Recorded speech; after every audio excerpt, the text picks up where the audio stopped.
Neymar junior সারা দুনিয়াকে নাচিয়ে ছাড়লেও একজন ডিফেন্ডারের কাছে তিনি হার মেনেছিলেন। আবার সেই ডিফেন্ডারও স্বীকার করেছিলেন তিনি যত খেলোয়াড়ের মুখোমুখি হয়েছেন তাদের মধ্যে নেইমার সেরা। নেইমার এ পর্যন্ত এই ডিফেন্ডারের বিপক্ষে করতে পারেননি কোনো সিঙ্গেল গোল ও অ্যাসিস্ট। শুধু নেইমার নয়, হালের ভিনিসিয়াস জুনিয়রও এই ডিফেন্ডারকে একদিন বলেছিলেন, তুমি এত ফাস্ট কিভাবে? কে সেই ডিফেন্ডার?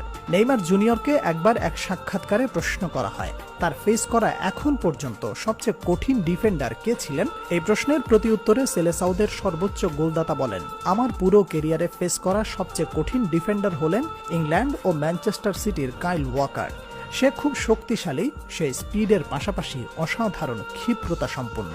পুরো ক্যারিয়ার জুড়ে নেইমার দা সিলভা সান্তোস জুনিয়রের কারিশমাটিক ড্রিবলিংয়ে যেখানে বারবার পরাস্ত হয়ে যেতেন ডিফেন্ডাররা, তাকে ব্লক করার জন্য করতে হতো স্লাইডিং সহ রাফ ট্যাকেল। সেই নেইমার স্বয়ং বারবার বাধার সম্মুখীন হয়েছেন কাইল ওয়াকারের সামনে। বিশ্বের অন্যতম সেরা